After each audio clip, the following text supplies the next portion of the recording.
Hey, welcome everybody to the Jim Acosta Show. And Donald Trump on this Tuesday, May the 6th, is still losing his grip on reality. Canadian Prime Minister Mark Carney visited the White House today and told Trump Canada is not for sale and never will be. Trump responded, quote, "Time will tell. It's only time, but I say never."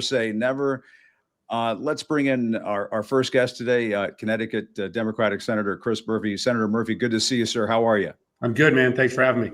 Hey, thanks for coming on. I know we have a lot to talk about. I do want to tackle this Canada thing, or maybe check it into the boards. I don't know, using a hockey term here, but let's get to this very quickly. It's disturbing.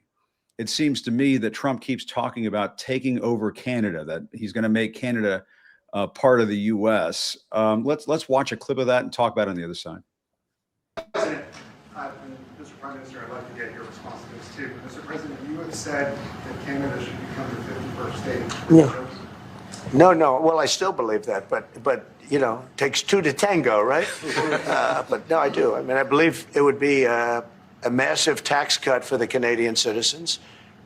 You get free military, you get tremendous medical cares and other things.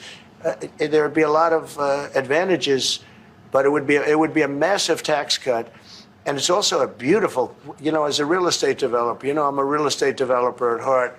When you get rid of that artificially drawn line, somebody drew that line many years ago with like a ruler, just a straight line right across the top of the country.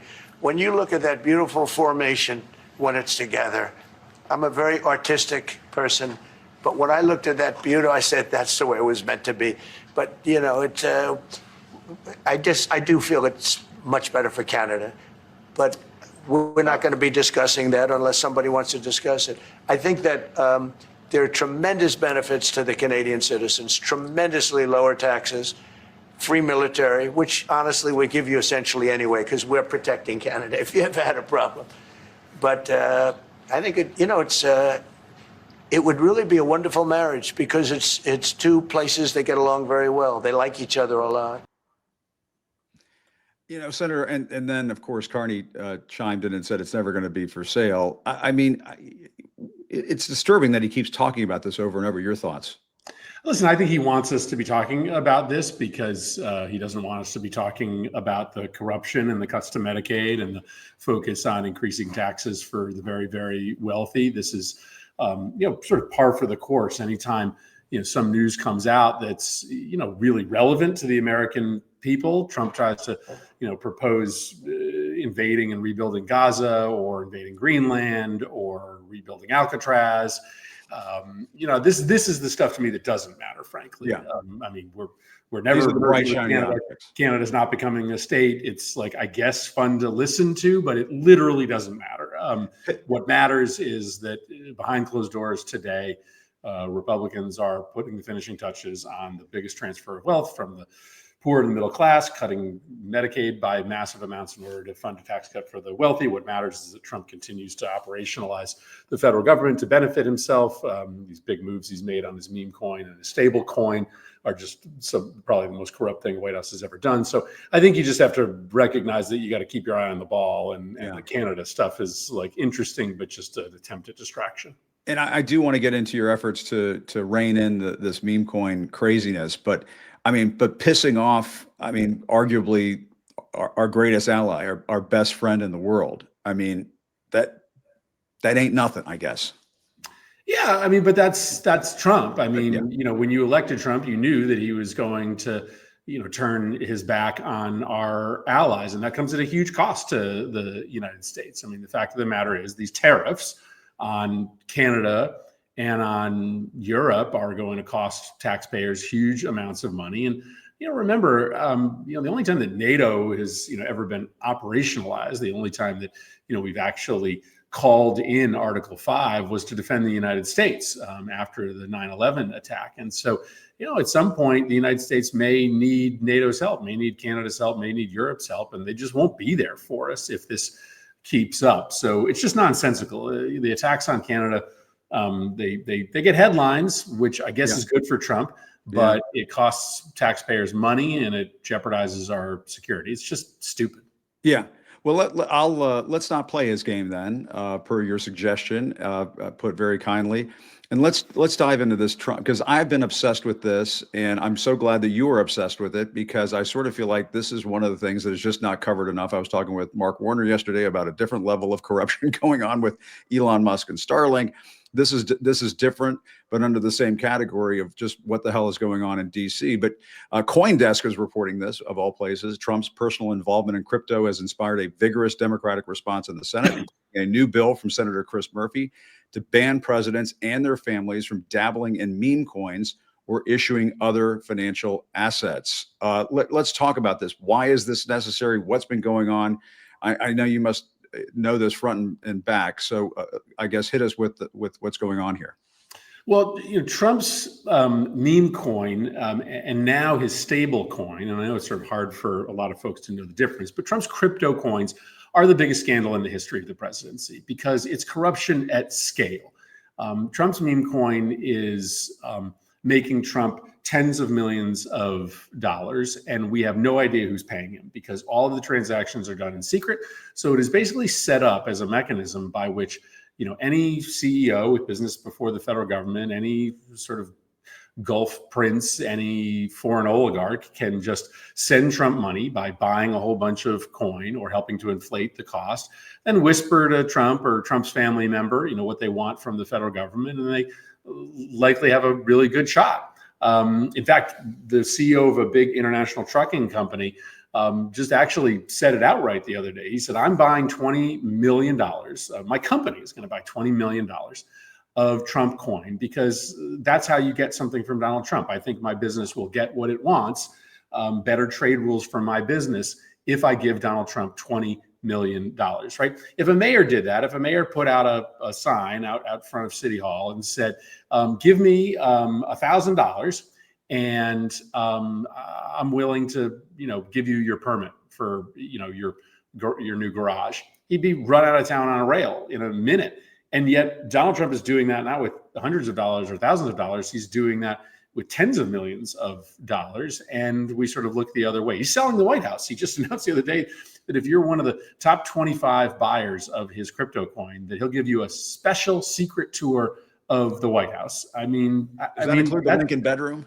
Yeah, that's illegal. I mean, it's illegal. It just is illegal. And, in the past, there was concerns about giving access to the White House to campaign donors, but it's something totally different to give access to the White House to people who are lining your personal pockets. It's already illegal. All of this is likely already unconstitutional. But yes, we introduced a piece of legislation today to just make it perfectly explicit that the President of the United States or any member of Congress cannot use their position to issue a crypto coin and then use their authority in order to try to market the coin and get people who have interest before the government to buy the coin. And this is an example of the level of corruption you're talking about. Last week, this is also according to CoinDesk, last week, Eric Trump, one of his children, announced that an Abu Dhabi-based investment firm would use Trump-backed World Liberty Financial stablecoin to help it close out a $2 billion investment in global crypto exchange Binance. I think that's how you say it. This goes to the level of my ignorance, perhaps, on some of this stuff. But I just read that sentence. I don't even know what the hell it means. And I guess that's the issue here. Yeah, but it's not. You're right. It's really hard for Americans to understand what all of this means. But this one's not complicated. So stable coin is a kind of crypto coin that's a little bit more stable than other coins because it's pegged to a currency like the US dollar. Trump is now the 5th largest stable coin retailer. So he's got his own stable coin. And what he's doing is he's going to foreign governments and saying, listen, if you conduct transactions in Trump stable coin, then we can do business, right? So the UAE, for instance, it wants something very specific from the United States right now. The UAE, this country in the Middle East, wants to be taken off of the list of countries that are given kind of increased scrutiny when they want to buy semiconductors. So UAE has a lot of squirrely business with China. And so we've said, we are not going to give you semiconductors without a real strong vetting process. UAE wants to get off that list. They want to be able to get all the semiconductors they want. They want us to look the other way about their integration with Chinese defense companies. Okay, so that's what they want, and they know how to get it. the way they get it is to send Donald Trump money. And the way that you send Donald Trump money is by doing business with either his meme coin business or his stablecoin business. And what's the difference between stablecoin and meme coin? Well, a meme coin has no inherent value. A meme coin is just like, the only value is the demand. So people buy Trump meme coin because they want to support Donald Trump. And as more people buy it, the price goes up. And so the price fluctuates wildly based upon how much demand there is and how much supply there is.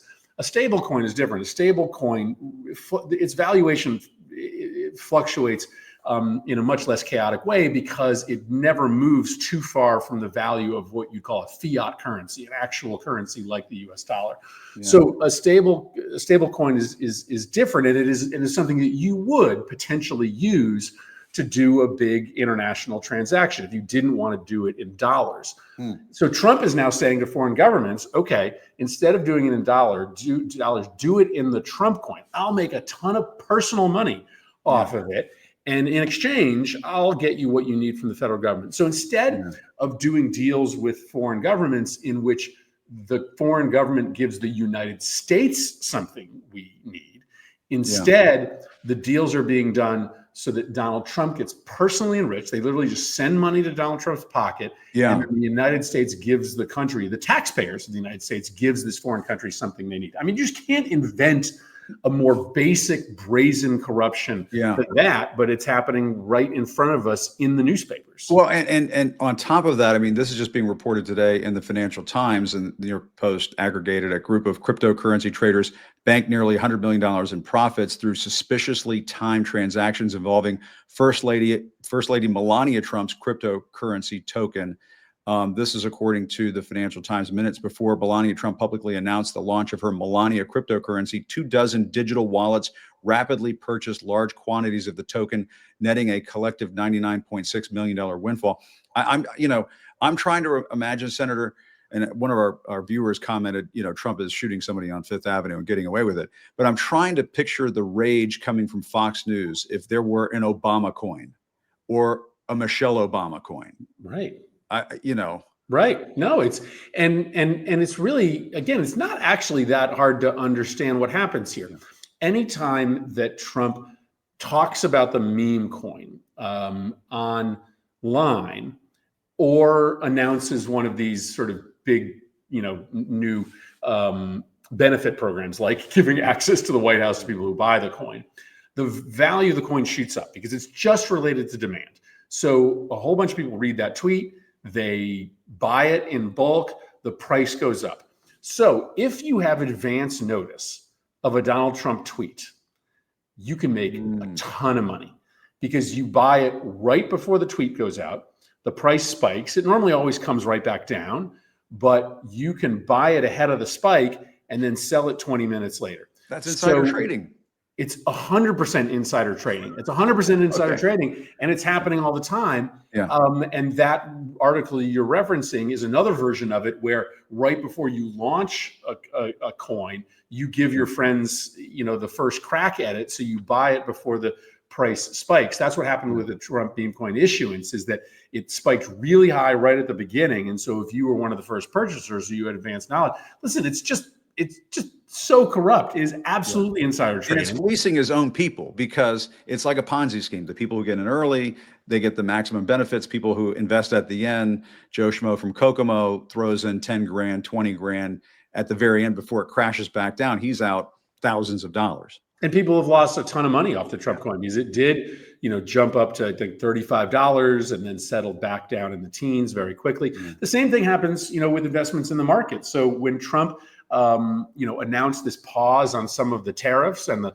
market shot up on that announcement, of course, there were people inside the administration, Trump family members, who knew that Trump was about to announce a pause in the tariffs and made big money. So this is happening, throughout the economy, certainly in the crypto economy. And it's just our choice to sort of let this persist. Yeah, and it's interesting because I think I heard Pam Bondi and Kash Patel saying the other day, no one's above the law. But anyway, I digress. Senator, apparently you've been on the road doing some town halls with Congressman Maxwell Frost. The AP reporting you've been staging events in Republican congressional districts, going after GOP lawmakers such as Representative Richard Hudson, who represents the area that you visited, I guess, in the last week or so. And I guess it was Hudson who was discouraging Republicans from holding these kinds of town halls. What are you hearing from people at these town halls? And I suspect if you're having town halls in these red districts, you're talking to Republicans, and what are they saying? Yeah, I mean, these town halls have been, oversubscribed from almost the minute we announced them. So our problem when we do them, and I've done them thus far in sort of Republican districts in Missouri, Michigan, North Carolina, or going to be doing some more this weekend. Our problem is just the venue size. Like, I don't necessarily have the ability to, fill a public square like Bernie Sanders does, but Yeah. I have trouble finding theaters that are big enough because thousands of people want to come in these Republican districts. Here's, I think, what Republicans are grappling with today, and this is what I hear when I'm out on the trail. A lot of people who voted for Donald Trump, heard him say that he was going to be a dictator on day one, but they just didn't believe him. Yeah. And they heard him say that he was going to really focus on prices, and they did believe him. And it turns out that the opposite is true, that he was serious about being a dictator and he wasn't serious about attacking prices. And it's a permission structure for Trump voters to rethink their support for him because he wasn't straight with you. These Republican voters, they do not like the fact that he's doing nothing about prices. In fact, he's exacerbating prices. And it's made even worse by the fact that they also didn't really believe him when he said he was going to try to undermine our democracy. And he's spending an awful lot of time trying to undermine our democracy. So our pitch to these Republican voters is that, he just wasn't straight with you. He wasn't straight with you. And it's okay for you to, abandon him, to think about voting for the other party because he's not on the level. And the things that he told you just didn't turn out to be true. Yeah. And is it your sense that you're talking to voters who are just not gettable and they're just not going to come back? Or is there something happening out there, do you think? Or are we just as polarized as ever? The Trump voters are going to vote for Trump. They're going to vote MAGA. They're going to vote Republican. It's nice that you went out there, talked to these folks. They're not going to vote for you or Maxwell Frost, or let's say you run in 2028, which I just slipped in there just to see how you'd react to it. But no, but seriously, what do you think on that front? Are these folks gettable? I guess it's a good question, but I'm not yet worried about, what it means for 2026 or 2028 purposes. I think that, one of our most immediate tasks is to stop this budget bill that's moving through the House and the Senate. This would be, as I mentioned earlier, the biggest transfer of wealth from the poor and the middle class to the rich in the history of the country. So they're talking about throwing millions of people off of Medicaid, which is the program that insures 24% of Americans. It's not, you don't know it as Medicaid. It's called something different in every state. In Connecticut, it's the Husky program. In Wisconsin, it's Badger Care, but it insures tons of working families. So he wants to throw millions of people off that program in order to pass along a massive new tax cut to the wealthy. But he's got really slim margins in the House and the Senate. So just like with the Obamacare repeal, if only a handful of Republicans turn against him, then they can't pass this and lives would be saved. So right now, it's really important to drive his approval ratings down, because if he sort of ends up spending most of the spring in the 30s, right, less than 40% of the country approving of the job that he's doing, then it really has a good chance to peel off just enough Republicans so that we save the Medicaid program and we don't pass another massive tax cut for the wealthy. So, down the road, we definitely have to make sure that we, do our politics in a way that allows us to win elections. But right now, we need to do our politics in a way that stops the really bad policy from becoming law. And that's why I think it does matter that more Republicans are showing up at these town halls. They maybe haven't fully decided to vote for Democrats in the future, but just the fact that they're leaving Trump and expressing real disapproval with him is going to have a chilling effect on Republicans' willingness to keep voting for his policies. Yeah. So it sounds like you're focused on senator stuff, which is what you should be doing as a United States Senator. And I know I got to let you go because your staff says you got to go. But you mentioned the dictator thing, and I don't think that's I don't think you're being glib or sarcastic. I think this is serious, and I've covered him a long time, and I think he's somewhere over the rainbow right now. He thinks he can just do whatever he wants. I don't buy that he's saying that he's not going to do a third term. I mean, I think he could definitely test that out and continue to do that. I mean, just so finally, your thoughts on that, because it concerns me too, that he's out of control. It seems to me he's out of control. Yeah, and I think the playbook is pretty well known.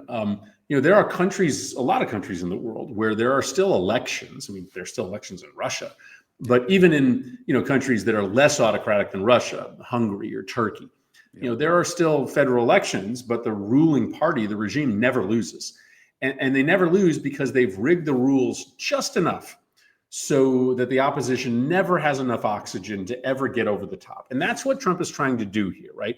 The way in which he is trying to sort of co-opt the media, shut down truth-telling, the way in which he's trying to shut down the ability of lawyers to petition for people's rights, the way in which he is trying to shut down the mechanisms by which Democrats raise money, which is primarily this website Act Blue, the way in which he is, threatening to use violence or threatening to endorse violence in order to interrupt democratic political action.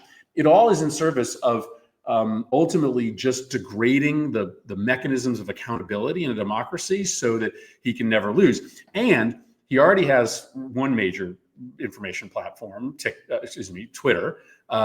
He wants to get a hold of TikTok. Yep. He may be able to extort Meta into tweaking its algorithm so that it favors conservative content. If all of that happens, then yeah, we'll still have an election in 2026, but Democrats won't have a chance to win, and Trump will be able to stay in power forever. That's the future that I really worry about. Not some, burning down of the Parliament building, not a coup in which Donald Trump arrests every member of Congress, but this gradual erosion of democratic norms that we have seen take place in many other countries, so that the election still happens. It's just that the same group of people, the folks who surround Donald Trump and his family, win every election. Yeah. Yeah, a slow motion coup that happens while he's in office, while he's enriching himself and his family and his friends. And there's no day that democracy dies, right?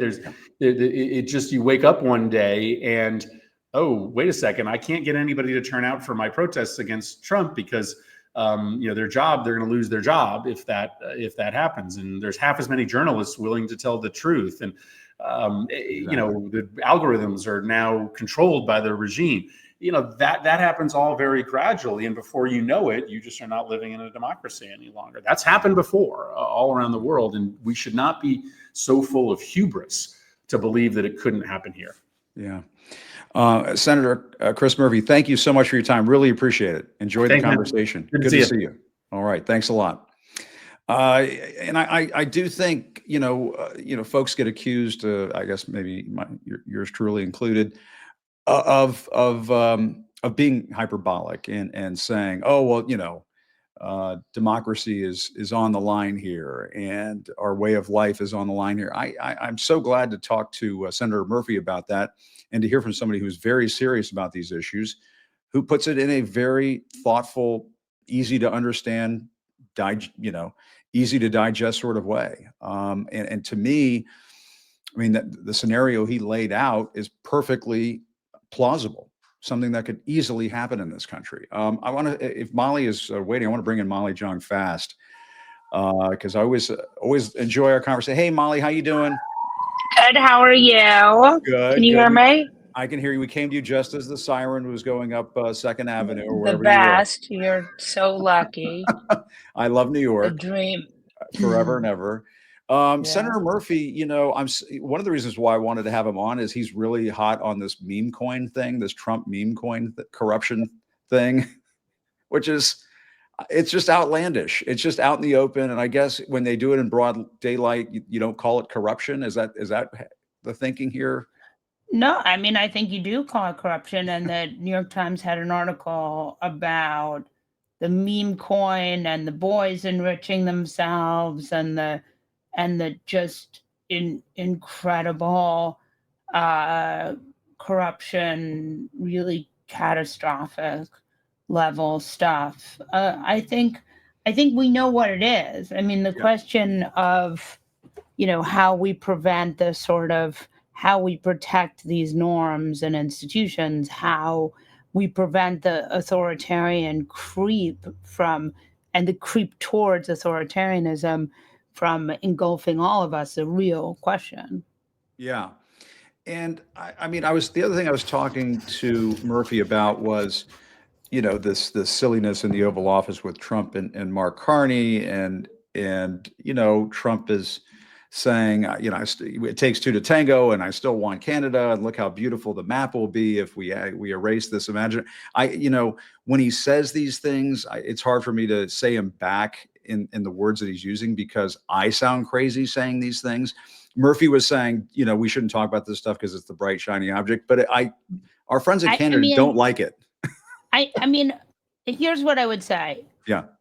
I found his talk with Carney terrifying, because I see us as heading towards an economic meltdown when it comes to tariffs. So when you start to hear him talk about trade, and it becomes completely clear that my man has no idea how trade works, literally no idea.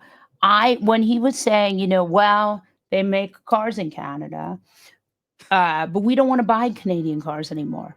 And Carney, who is this like very smart, comes from economic, or, is an economist, says, well, we make cars and the parts go back and forth.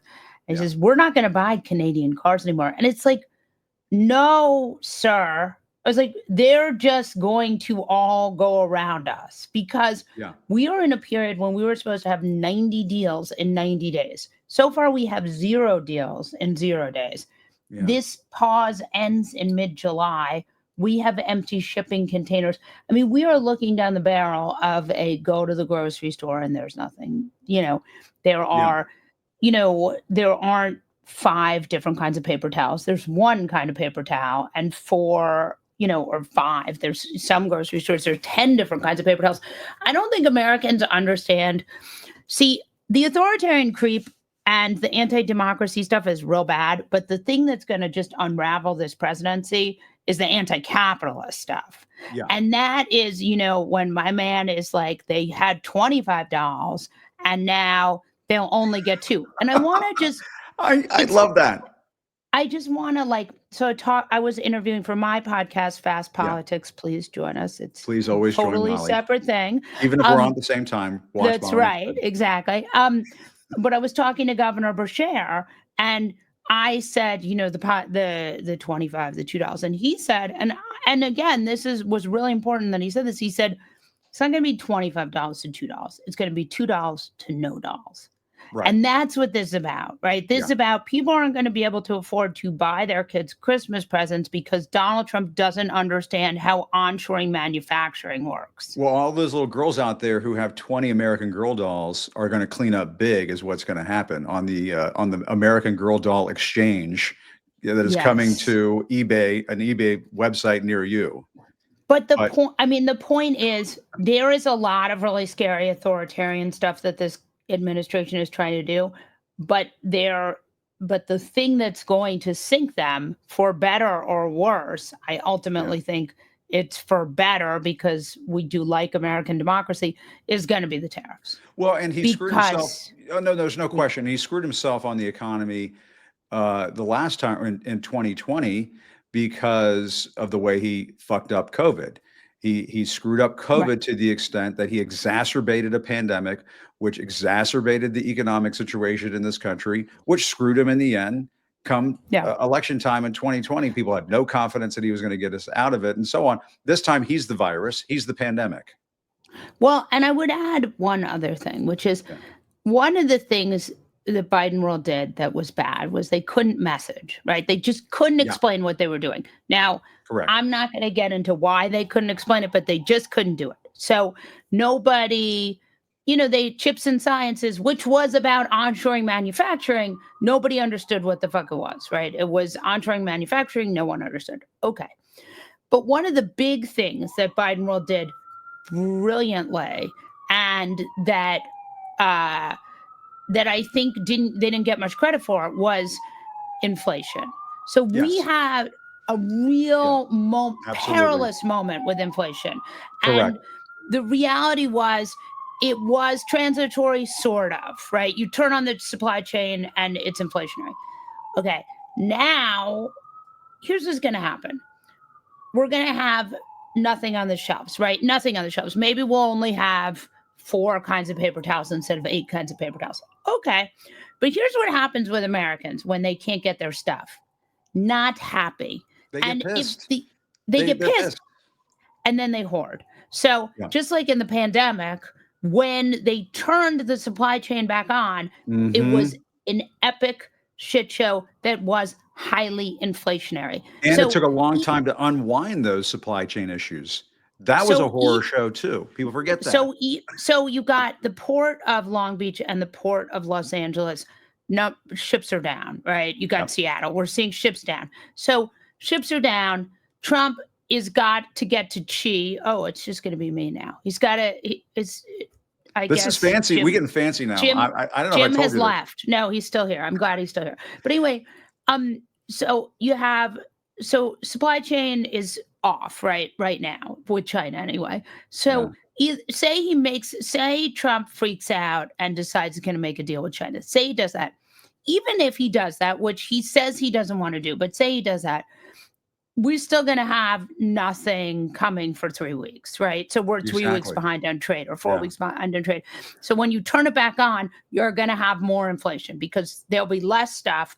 People you know will what charge more for it. But Stephen Miller said the other day, I think it was in the briefing room or something. He said, "Well, people will give up their 20 China made like little girl dolls for one really well-made American But there's made also American just, girl doll." I mean, first of all, what does he know about when any are of they this going to stuff? build? When are they going to build these factories Exactly. that are going to manufacture these things? I mean, when is that happening? How is know. onshoring manufacturing going to happen in 3 weeks? Like, It's not this going is to a happen. completely preposterous proposition. But I Yeah. want to go one step further. So you have inflation, you have a supply chain, you have whatever is happening with China. You don't know if Trump can make a deal. And then you have this underlying really scary thing, which is dollar flight.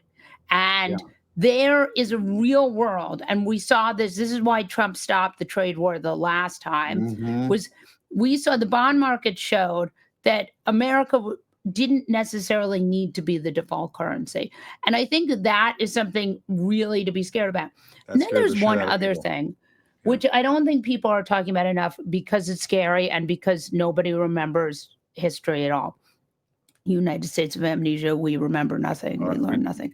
I don't even know what we just said 10 minutes ago. Exactly. Yeah. But stagflation is a scenario that really was terrible, happened in America in the 80s. And what happens is you go into a recession, which means, right, there's negative growth and things get more expensive. So you can't raise interest rates, right? Because things are already more expensive. So if you make things more even more expensive, you can't do that. Can't lower interest rates because it's highly inflationary. So you end up with an economy it's so hard to you get can't out of it. juice. Right. And it seems very likely that this tariff thing will make things more expensive, will create inflation, will also create recession.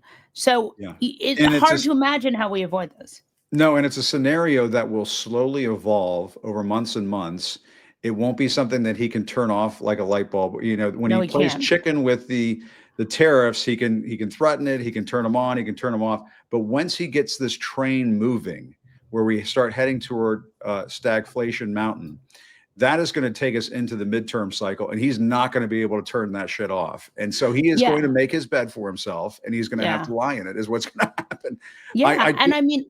And you see Republicans. I mean, today we learned that Kemp is not going to run and Sununu is not going to run. Yeah. These guys see the writing on the wall, and they know the midterms are going to be rough. And I just saw today that Senator Tom Tillis of North Carolina, Republican, who is one of these Republicans that say, "Oh, you know, he could be beaten," and so on. Apparently, he's informed the White House that he's not going to support Ed Martin, This is an Yeah. update for a story I've been doing on my show, Trump's pick for That's good because you- Ed Martin is definitely putting you in jail, Jim. well, that's fine.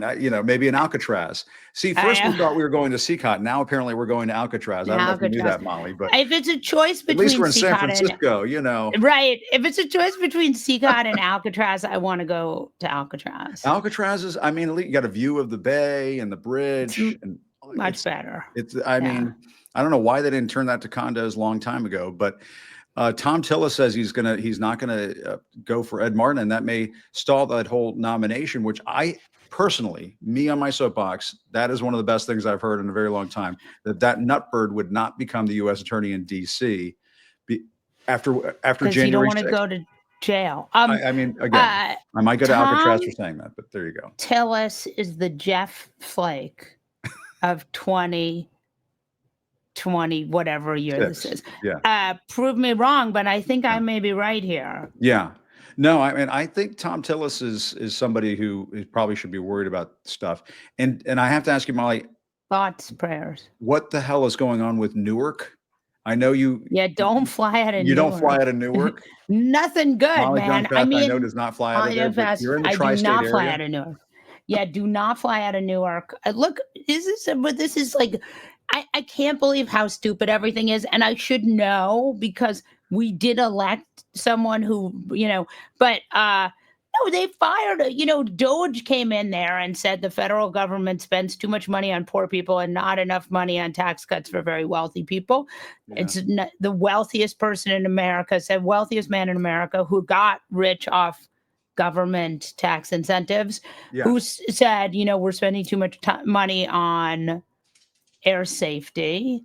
Let's go. By the way, you're just seeing the air safety stuff. Wait till you see what they did to the FDA, right? Oh, food exactly. safety. No, but I mean, when I see a headline that says air traffic controllers at Newark briefly lost communications with planes under their control, quote, unable to see, hear, or talk to them last week, officials say. I don't remember these headlines during the Biden administration. You need the woke FAA back, right? I mean, that's what you need. The problem is awake FAA would be nice. Awake them, yes. They need to be woke. That's a dad joke. I know, but I went along with it because I'm such a good person. You are a good person and a good friend. Yeah. No, I just, my thing is, and I'm thinking about this Chris Murphy thing because, you and I, we get accused of Chicken Little, oh my gosh, democracy and stuff like that. When you sit there and you listen to Chris Murphy outline how it could happen, the way the media has been put under the boot, Donald Trump, it's happened. I said this the other day. He's cracked the code. He's figured out how to intimidate 60 Minutes of all goddamn places. But he when Murphy is laying out how it can happen in social media, and Meta. I mean, he's right. I mean, in this kind of and you tailor election laws to a certain degree that just makes it more difficult for people. I mean, I'm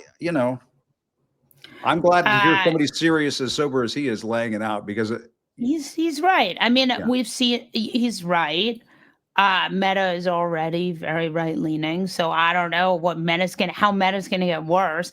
By the way, Meta, they were found liable of the Rohingya genocide. Okay, these guys, they're not the good guys. They're maybe not as bad as Elon, but they're not good. Threads is less repugnant than X, but right, but it's still. I mean, these guys are not the good guys. And by the way, not to just now I will get on my soapbox. Congress could have prevented tech companies from eating us all. Yeah. They really could have. They could have said, you are responsible for things that are placed on your platform. You are. And then you would have had, there were many times where Congress said, no, too complicated to regulate that. No, thank you. We're fine here. So I would say I don't think that I think this is 100% the fault of Congress in this inability. And by the way, we could have 100 newspapers and a thriving media industry if Congress had put as much protection of like mainstream media as they did for like oil companies, Yeah, right? If we got like the kind of tax incentives you gave to Elon Musk to make him the richest man in the world, you could have given those to PBS. But exactly. instead you gave Well, to Elon. and this is my idea, and anybody can feel free to steal it if they want to run for president in 2028. I think in the way that Trump has been wildly obnoxious about going after PBS and NPR, presidential candidates in the Democratic Party should absolutely 100% say, not only are they fully funding PBS and NPR, they're going to fund it to the point where it is going to be too big to fail. Yeah, do it, man. Do it. And wouldn't it be Well, amazing if don't we did threaten have me like with a good time. a Yeah. like a really well-funded public broadcasting system in this country? It's It would be make amazing. it BBC. I Make it mean, like we'd the all be BBC. 10 times smarter. Yeah. Yeah. No, it's no question. I mean, That's there my are thing.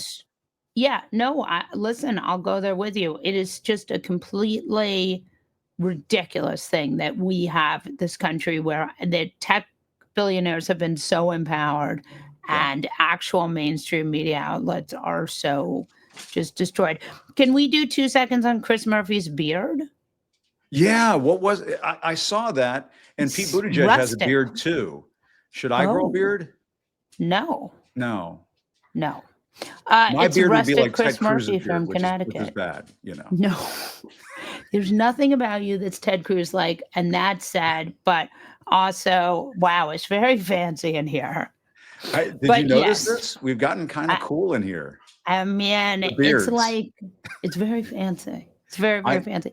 I didn't mean to throw you off, but you were saying about No, Chris now I Murphy's don't beard. even know. The discourse has completely moved on without me. No, I mean, I think Chris Murphy has a really sober assessment, and I think that it's really scary what this administration could do. And that said, I think it's about to completely undermine itself by causing an economic catastrophe. Yeah, and the thing I say, and I don't want to hold you up forever, but the thing I say, No, we're only like 105, 106 days in or whatever, and we have a shitload of time left, and we have no idea. I mean, he sounds like he's unraveling now at 105 days. Most of what he says makes no sense, and I'm sorry yeah, when I watch my friends in the media and they come on TV and they try to normalize and rationalize and put into normal words and language what he is saying.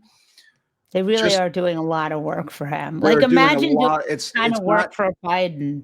Yeah, What he exactly. really meant to say was, It's so true. yeah, And I said, I did a thing on this over the last weekend where, when Trump is out there saying that the MS-13 on Kilmar's knuckles are real and they're clearly photoshopped. I mean, that's like, that's take keys from grandpa type stuff. You know what I mean? Like, he can use the remote control. That's about it. Let's go yeah. to Denny's. It's 5 o'clock. That kind of My a thing. Yeah, no. I mean, He- I think that's yeah. right. My favorite was he said this thing about how you can't find I guess he tweeted truth, whatever, that there's gas for under $2. Yeah. And hasn't been true in a bunch of years. In a long time. And then someone said, well, he means that you can buy it by the barrel, the sort of the and I was like, no, stop it. Like, Yeah. stop, he means. Like, he says, who cares what he means? I mean, he's Yeah. the only person in the world where he says something and everyone goes, but he means. Yeah.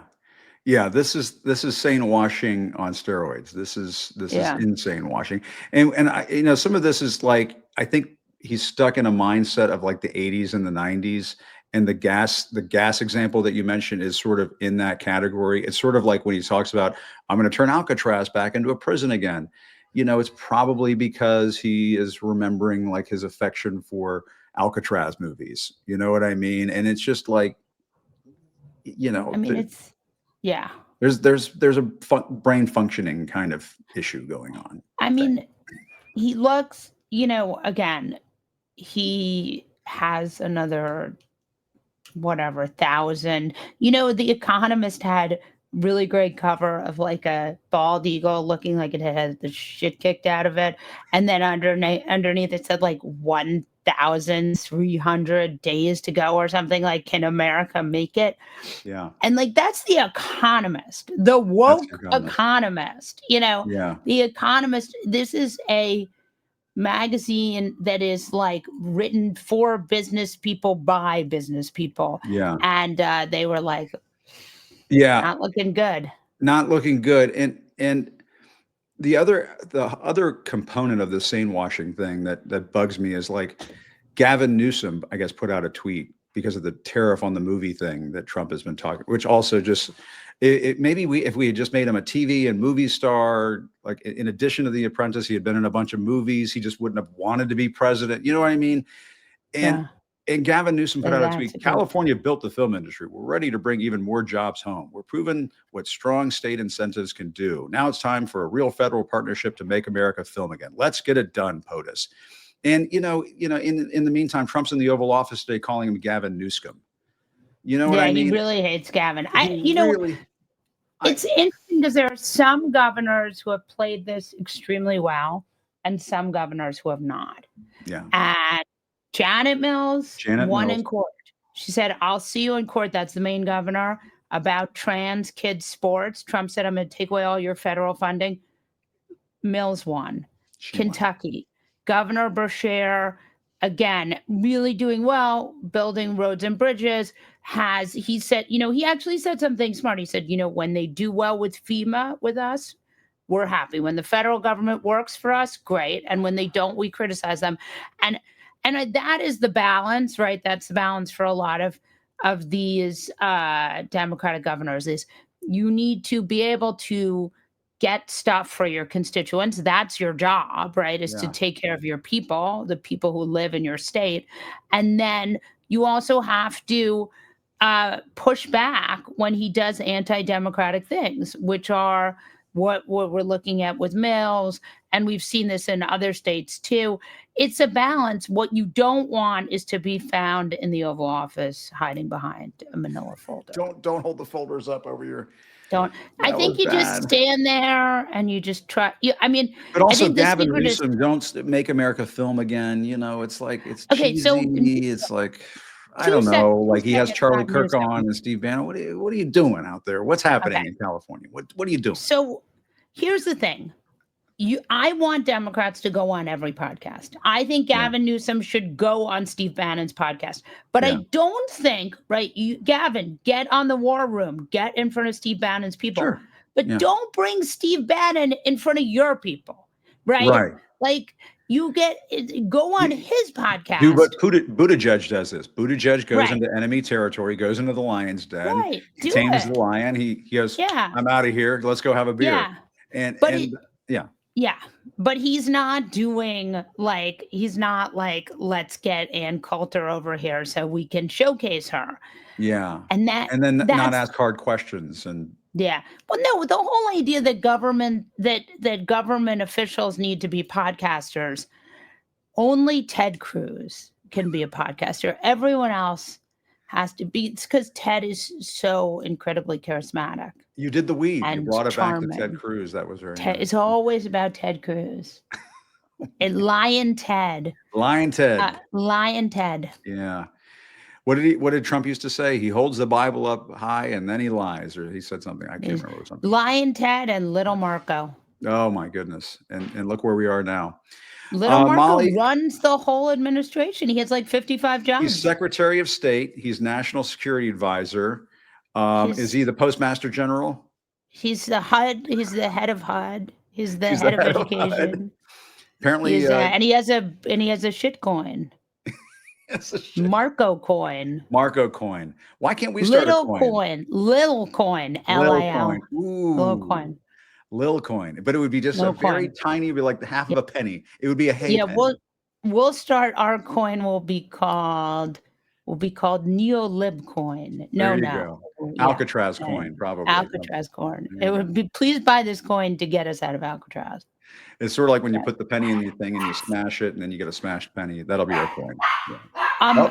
Who's that? run a dog kennel here, but I also have Nothing Good is coming from here. But I Yeah. do have a book. It's coming out. Wait, hold Are we on. allowed And to you plug can, the book yet, or will the publisher get yes, crazy? we can absolutely we can plug the book Okay, because you can have guys. me back Molly's for more. book. We need to have Molly It's back called on to How talk to about a Lose book. Your Mother. You can pre-order it right now. Pre-order, baby. Perfect It's for Mother's Day. very, very, people like it. It's gotten good reviews. It's gotten very good reviews. That could change tomorrow, but for now, it's gotten That's good good. reviews. It has, the cover is very fancy and shiny. And look at my It producer, is- Matt. He immediately has the title up on screen in the Yes, Chiron. Matt. Look at that. Good See? for Matt. So please pre-order it. Look, it's so nice. It's a And the great book. words, it has a lot of words, It but has not too many words. It just has the the right best amount of words. You It has the always use the best best word. Here's what I'm going to say about this. I actually wrote it. People ask me that when I did my book. People are like, "Did you really write it?" I'm like, "Well, yeah, I really wrote it," which may explain a lot. But I did actually write my book. Don't say that. It was a #1 bestseller. Wasn't it a #1 bestseller? It was It was number a something. bestseller. It was something like New that. York Times bestseller. I'll take it, Diana. I will. So Peter pray for Baker me. said Have that me to me one time. back so I Just ask can me plug on my once. book again. Please Yeah, have me back. we will. You We'll better do have it. me back. We'll do it very soon. God You damn just it. tell me when. Have me back. All right, let's go. Okay. All right. See you, Molly. Thank you, Jim Acosta. Take care. Bye. Bye. I won't grow beard. Bye. That was Molly Jong-Fast, and Duke is bringing me a toy. Duke, is it time to play? Is it time to play already? I was going to say it's a little sad about the fact that it's May the 6th. May the 4th is very cool because it's May the 4th be with you and Star Wars, and I'm a huge Star Wars guy. And plus May the 5th is Cinco de Mayo. And it's just May the 6th. I guess I'll just go walk. I'll just go walk Duke now on this May the 6th. I did see that May the 6th is also the day that the Hindenburg caught fire and crashed. I don't know if that means anything, if it relates somehow back to Donald Trump and his presidency, but it is the day also that the Hindenburg crashed. And on that note, on that cheerful note, on that hopeful note, I do want to thank Senator Murphy for coming on. Please go take a look at that conversation if you tune in a little later. To me, the most uncovered story right now is that the president of the United States has a meme coin, and somehow that's okay with Republicans in Congress, and somehow it's not corruption and to members of the Republican Party and MAGA. And when Pam Bondi and Kash Patel say, no one is above the law, and then Donald Trump and Melania have meme coins. I don't know. I mean, you just tell me, like, what would have happened? Again, I brought this up with Chris Murphy. What would have happened if Barack Obama and Michelle Obama each had their own meme coin?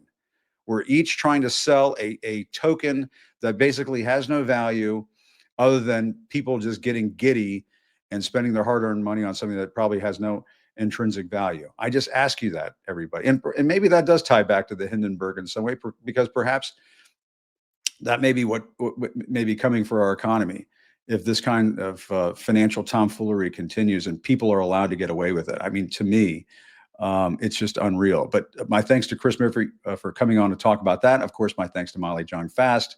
We talked a lot longer than I thought we would, and so you got your fill of Molly today, and we'll bring her back to talk about her book as well. Thanks everybody for watching. Still reporting from Washington, I'm Jim Acosta. Have a good evening, everybody. Take care. Good night.